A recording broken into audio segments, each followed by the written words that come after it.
আসসালামু আলাইকুম রহমতুল্লাহ বরকাতুহু। আমার প্রিয়জনরা, আশা রাখি সবাই ভালো আছেন, আমিও ভালো আছি। আমার প্রিয়জনরা, আলহামদুলিল্লাহ জোহরের নামাজের জন্য বের হয়েছি। মসজিদটা বেশ একটু দূরে। সবসময় যে ঈদ মসজিদে পড়ি ওইটা না, ওইটাতে জামাত হয়ে গেছে, নতুন মসজিদে যাচ্ছে।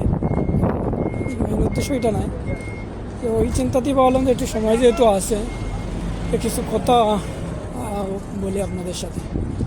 কথাগুলো হলো যে, বিশেষ করে আমরা দেশের গাড়ি, লঞ্চ বা বিভিন্ন যানবাহনে যখন আমরা চলাচল করি, গাড়ির মধ্যে অনেক ধরনের উপদেশ বাণী লেখা থাকে, অথবা আমাদের মুরব্বীদের অনেক প্রবাদ বাক্য আছে। এর থেকে আমি চেষ্টা করব কয়েকটা তুলে ধরার জন্য। যেমন গাড়িতে বসলেও দেখা যায় অনেক সময়, অধিকাংশ গাড়িতে ওই লেখাটা থাকে যে ব্যবহারে বংশের পরিচয়। মুরব্বীদের প্রবাদ বাক্যের মধ্যে আছে যেমন সৎসঙ্গে স্বর্গবাস, অসৎসঙ্গে সর্বনাশ। যেমন আরও আছে যে বাফর নাম থাকি দেশের নাম বড়। এরপরে সঙ্গগুণের লোহা জলে বাসে। এই ধরনের অনেকগুলা মূল্যবান কথা আছে।